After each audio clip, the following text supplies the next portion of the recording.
Père céleste, Dieu tout-puissant,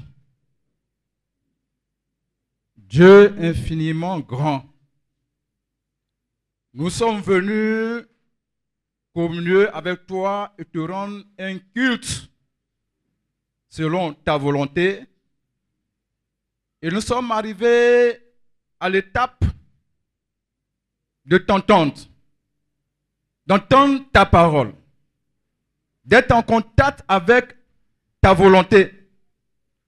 Nous te supplions qu'à l'instant présent, tu disposes le cœur, l'âme, le corps et l'esprit de chaque personne ici dans cette salle à se laisser, Père, complètement et totalement consumé par une écoute attentive de ta parole.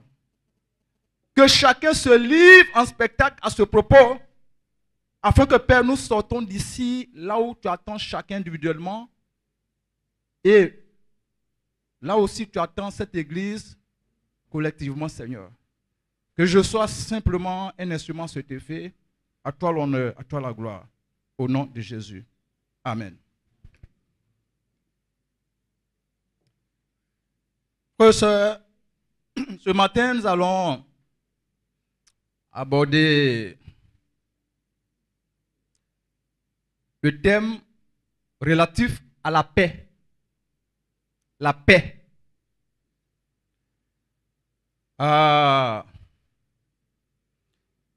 Et déjà, je vais dire que le thème, c'est « Enfant de Dieu, tu es un faiseur de paix ». Enfant de Dieu, tu es un faiseur de paix.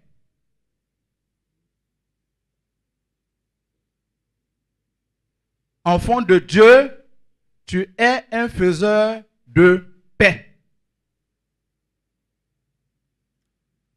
Quand nous lisons un peu dans les archives et que nous comprenons l'histoire des hommes,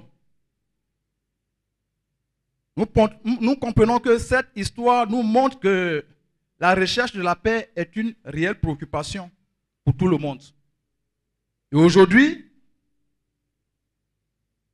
nous voyons que beaucoup d'investissements sont faits à travers le monde entier pour rechercher la paix et consolider la paix au niveau des peuples, des nations, des continents et du monde entier. Amen, frères et sœurs.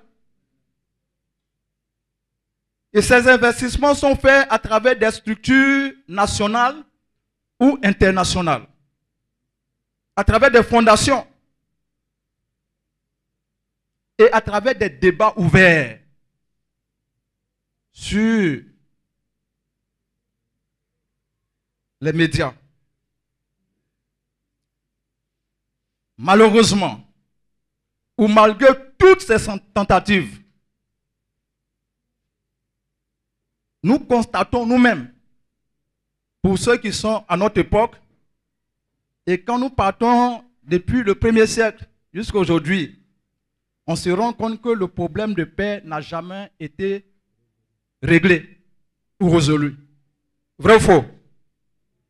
Vrai ou faux? Ok.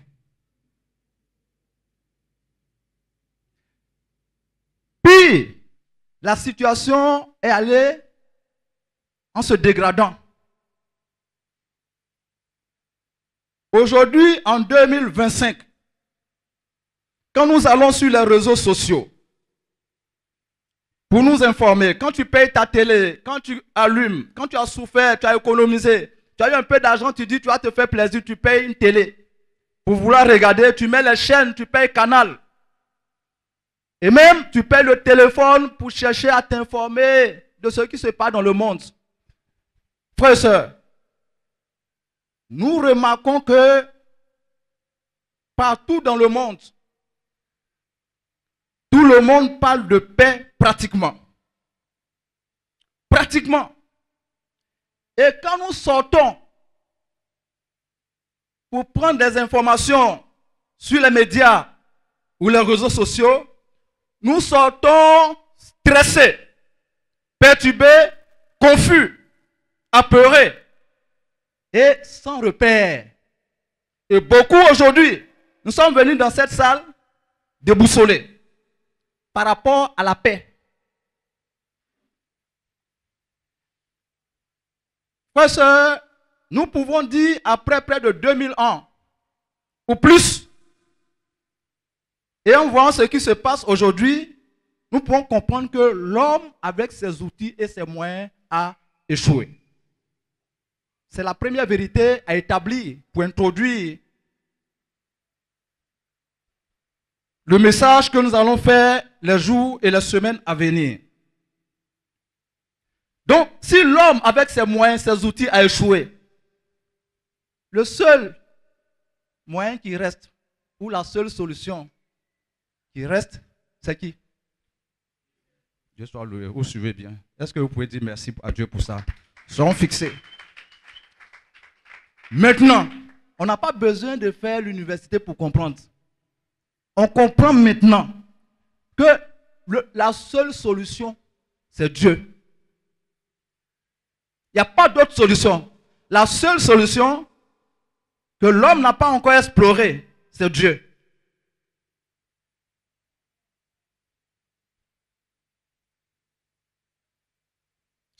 Donc si la seule solution qui reste, c'est Dieu, le seul espoir donc d'aimer Dieu, donc ce matin, tournons-nous vers lui et demandons-lui de nous parler de la paix. Pas seulement de nous parler de la paix, mais de nous aider à faire de la réalité, de la paix, une vraie réalité dans nos vies individuelles, dans nos familles, dans nos communautés, dans nos villes, dans nos régions, dans nos pays, dans nos continents et dans le monde entier. Nous allons lire ensemble en Matthieu 5, verset 9. Matthieu 5, verset 9. Dieu dit ici: heureux ceux qui créent la paix autour d'eux, car Dieu les appellera ses fils. Heureux ceux qui créent la paix autour d'eux, car Dieu les appellera ses fils. Ici, c'est Dieu qui parle, parce que Jésus parle et Dieu parle. Et qu'est-ce que Dieu dit ici? Dieu parle de la paix dans ce passage de manière claire et précise. Dieu dit que celui qui crée la paix autour de lui, cette personne est bénie par Dieu lui-même. Et cette personne est considérée, Dieu va considérer cette personne comme son enfant. Dieu considère ce genre de personne comme son enfant. Nous allons comprendre ça beaucoup plus en détail quand nous allons progresser les prochaines semaines. Mais créer la paix, c'est quoi?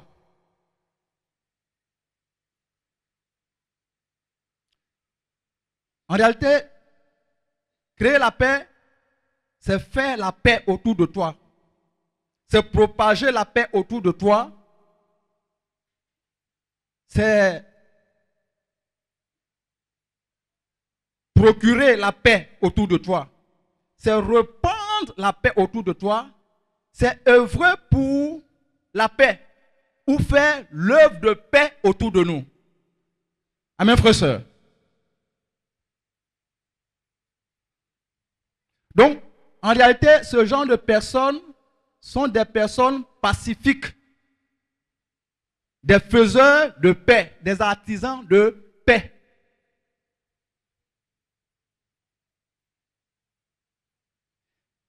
Dieu dit que les faiseurs de paix ou les artisans de paix seront appelés ses enfants à lui. Or, nous les chrétiens, les vrais chrétiens, les disciples de Jésus-Christ, nous sommes appelés des qui? Ce n'est pas que Dieu va nous appeler, nous sommes déjà des Donc, ça veut dire que nous avons ce statut-là déjà. Puisqu'il montre que ceux qui sont en train de faire la paix, en réalité, c'est eux qui sont les enfants, appelés les enfants de Dieu. Or, nous qui sommes convertis à Christ, nous sommes déjà des enfants de Dieu. Amen, frères et sœurs.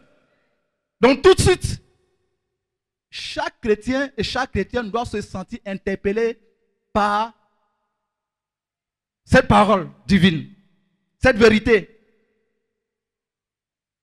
Donc Dieu parle ici de toi et de moi. Ce n'est pas de quelqu'un d'autre. Mais ceux qui sont dans cette salle, qui ne sont pas encore chrétiens ou chrétiennes, Dieu nous attend, Dieu vous attend. Pour participer à ça, il faut que Dieu soit capable. Si tu es enfant de Dieu, alors automatiquement, tu as ce statut-là. Et c'est clair.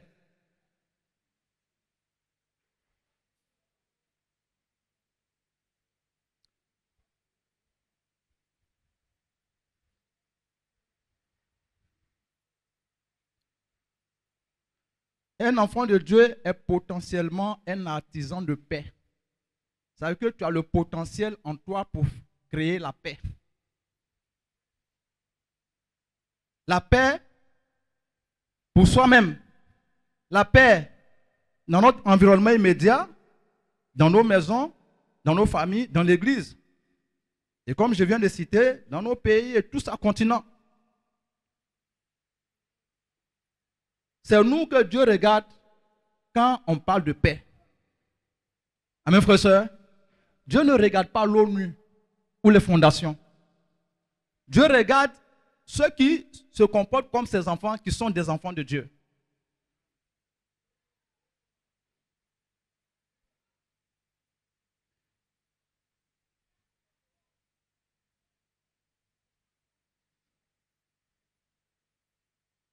En fait, la paix fait partie du plan de Dieu. Mais la paix ne fait pas seulement que faire partie du plan de Dieu. C'est vrai, Dieu parle aussi de la paix, mais Dieu ne fait pas que parler de la paix. Mais Dieu lui-même est la paix. Parler de quelque chose et être quelque chose, c'est différent. Vous voyez, le royaume de Dieu ou le règne de Dieu n'est pas une question de bavardage ou de 20 mots. C'est une question de démonstration de puissance et d'acte. Et cette puissance ne peut pas se manifester si tu n'es pas déjà ça. On ne fait pas le chrétien, nous sommes chrétiens. On ne fait pas seulement la paix, mais nous-mêmes sommes la source de la paix, nous sommes la paix. On ne peut pas donner ce qu'on n'a pas à quelqu'un. Vrai ou faux? Voilà. Donc, Dieu est la paix. Donc, comme Dieu est la paix, Dieu ne peut pas se trahir lui-même ou se contredire lui-même ou ne peut pas se corrompre lui-même. Donc, naturellement, quand la présence divine se manifeste et se déploie, cette présence distille ce que Dieu est, qui est quoi? La paix. Nous, les enfants de Dieu, on est censé ressembler à notre papa, tel père, tel fils. Logiquement, dans la vie d'un enfant de Dieu, Dieu est présent. Et Dieu doit régner. Donc, dans le règne de Dieu, dans nos vies, Dieu déploie la paix en nous pour que nous comprenions, nous vivons, nous devenions la source de cette paix-là, de sorte que dans notre comportement, selon la volonté de Dieu, nous puissions aussi distiller cette paix autour de nous. J'espère que ce n'est pas compliqué le français. Amen, frères et sœurs. À ce niveau, on serait tenté de se poser la question, mais est-ce que nous sommes conscients de cette vérité-là? Parce que nous-mêmes, quand nous partons sur les réseaux sociaux, quel genre d'actes nous posons? Est-ce qu'on pose des actes des faiseurs de paix? Ou on pose des actes qui compromettent la paix? En tant qu'enfant de Dieu. On dit les gens sont en train de mourir parce qu'ils ont telle maladie. Toi, tu as le médicament. Quand tu t'en vas, tu donnes le poison aux gens et puis ils meurent. Au lieu de donner le médicament qui est dans ta main, médicament dans ta main droite, poison dans ta main gauche. Donc tu vas, au lieu de donner le médicament pour guérir la personne, c'est la main gauche que tu tends. Donc tu donnes. C'est quel genre d'acte on pose? Parce que malgré notre présence dans ce monde, parce que nous ne sommes plus du monde, mais nous sommes dans le monde. Mais en temps, nous devons contribuer à construire ce monde-là relativement à la paix.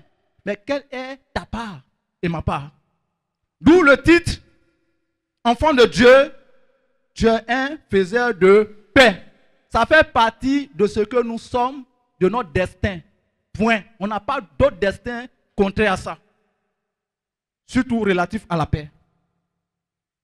Tu es un faiseur de paix là où tu es. Jusqu'à quel niveau sommes-nous conscients de cette réalité et de cette vérité? Et Dieu dit ici que, puisque la nature de Dieu lui-même, c'est la paix. La nature. Or, quand nous grandissons pour ressembler à Dieu, ça veut dire que notre nature de paix aussi grandit aussi. Tout à l'heure, un frère priait ici, priait pour la croissance qualitative. Croire qualitativement, c'est ressembler de plus en plus à Dieu. Donc, plus on ressemble à Dieu, comme il est la paix, donc nous-mêmes, nous devenons de plus en plus paix. Donc, quand tu deviens paix, logiquement, dans nos actes, on devait poser beaucoup d'actes qui promeuvent la paix ou qui créent la paix. Amen, frère, sœur. Amen. Et la vraie paix. Parce qu'en réalité, j'ai mis le mot vrai. Mais quand je lis la Bible, je dis simplement paix. Mais quand je parle, je vais mettre vraie paix. Vous savez pourquoi? Parce que si tu ne peux pas parler de quelque chose que tu n'as jamais expérimenté. Et moi, dans ma vie chrétienne, je refuse, je dis Dieu, je veux refuser. Vous savez que je fais un effort, je dis Dieu, vraiment aide-moi. Quand je vais parler de quelque chose, donne-moi d'expérimenter ça. J'allais dire des choses sur le bout des lèvres. Or, le royaume de Dieu n'est pas une question de bavardage. Je dis des choses que moi-même, je ne sais rien. Donne-moi d'expérimenter. Et chaque frère, chaque soeur, chaque vrai chrétien a déjà expérimenté la paix. Vrai ou faux? Voilà. Donc, toi, tu sais, quand on parle de paix, là, on fait des grands discours, des grands débats. Vous comprenez? Des soutenances, du doctorat sur la paix. Et puis, on honore les gens. Quand toi, tu es assis là, tu as une idée de ce que c'est que la paix. Mais quelqu'un peut faire le doctorat sans jamais savoir ce que c'est que la paix. Est-ce qu'on comprend? C'est pour seulement nous faire comprendre la grande responsabilité qui incombe chacun individuellement, pas en tant qu'Église d'abord, chacun. Parce que la paix est d'abord une question individuelle avant d'être collective. D'abord individuelle. Chacun fait l'expérience de la paix seul. En 92, j'étais au campus 2001, C3612. J'ai quitté, je suis allé me faire baptiser. Après l'étude de la Bible, la Bible a commencé à foudroyer mon cœur. Quand je suis allé faire mon baptême aux deux plateaux, quand je suis sorti de l'eau, je n'ai jamais pensé qu'il y avait quelque chose. J'ai dit, la paix qui m'a envahi jusqu'à aujourd'hui, j'étais étonné. J'étais parti, mais quand je revenais, c'est comme une feuille, je pouvais marcher dans... Vous savez que je suis léger comme ça. Je suis allé me coucher avec l'eau du baptême sur moi, sur mon petit lit d'étudiant, pour dormir. Je parle de ça aujourd'hui. Depuis 92, beaucoup ne sont pas nés ici. Mais c'est comme si je venais de vivre ça le matin. Ça te marque à vie. Quand tu as goûté Jésus là, c'est goûter la vie. Goûter la paix.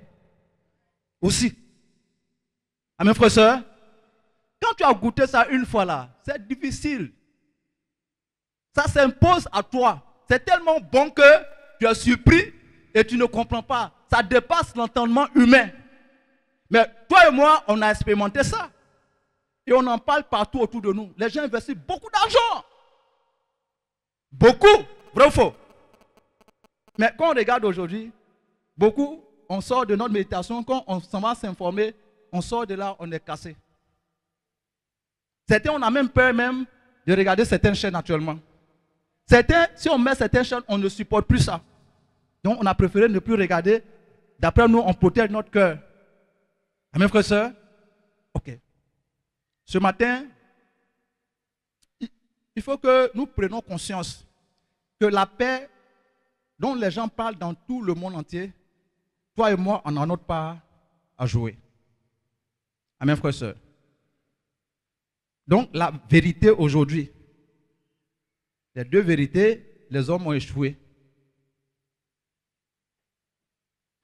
C'est Dieu qui est l'espoir. Dieu ne va pas descendre pour faire. Donc, c'est à travers toi et moi, qui sommes enfants de Dieu, que Dieu va permettre à cette paix de se rétablir. Amen, frères et sœurs. En octobre, il va y avoir élection. Et certains même commencent à déménager, à voyager, à aller dans d'autres pays. Vous comprenez? Les gens fuient par-ci, par-là. Les gens sont plus tranquilles. Ils prennent leurs dispositions. Les gens sont troublés. Vrai ou faux? Et certains, on va les voir faire ça, et puis nous aussi, ça nous trouble. Nous, je fais comment? Vous comprenez, non? Mais pourtant, nous avons la solution en nous. Et on fait taire ça. Et c'est vraiment incroyable. Peut-être on ne fait pas exprès. Mais ce matin, Dieu veut nous interpeller parce que c'est un besoin. La paix est un besoin pour l'être humain. Dieu a créé l'être humain pour être en paix. Donc quand cette paix-là est partie là, l'homme ressent ça. Donc de manière innée, chaque personne naît avec un désir d'être en paix. Tous les êtres humains naissent avec ça. Et on a soif de ça. On veut ça. Et quand on n'arrive pas à voir ça, ça nous fait souffrir. Ça nous dérange, ça nous perturbe. On devient instable. Et déréglé même. Et ça crée beaucoup d'autres. Mais la bonne nouvelle, c'est que nous-mêmes là, la solution se trouve en nous. Amen, frères et sœurs. Ce matin, je vais terminer en disant ceci. Souvent, quand on va sur les réseaux sociaux, on voit les nouvelles. On voit les guerres par-ci, par-là. Et on sent que certaines guerres sont en train de se préparer dans certains autres pays à cause des élections. Il y a des actes que les gens posent qui sont en train de susciter la naissance de troubles. Il y a des paroles qui sortent, qui alimentent la déstabilisation. Et on voit tout ça. Donc aujourd'hui, tout est réuni pour que, en Djemé, comme les Ivoiriens le disent, que le monde soit mélangé. Certains ont créé des armes. Ça veut dire qu'ici, ils libèrent là, tout le continent va être effacé. Donc supposons que la personne perd le contrôle, qu'il fait ça. Et nous, on sait ça. Ça veut dire qu'il libère ça. C'est des trucs, des fois, on ne peut pas arrêter. Ça peut éliminer. Donc, quand on est là, on a l'impression qu'on est dans un monde où on marche sur les mines. Si tu as fait un pas, que ça n'a pas explosé, ouf, Seigneur merci, je ne suis pas mort. Tu fais un autre pas encore. Quand tu es en train de faire pas là, ton cœur bat. Jusqu'à quand tu fais un autre pas. Et puis tu vois que ça n'a pas explosé. Dieu merci.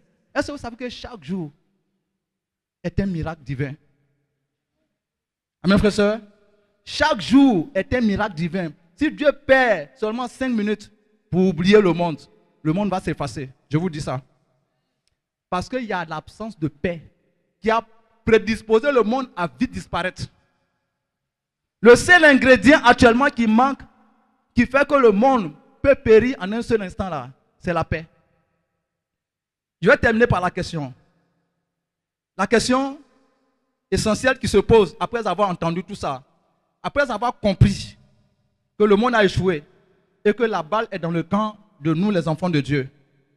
Et pour ceux qui ne sont pas encore enfants de Dieu, qui doivent le devenir pour être avec les enfants de Dieu.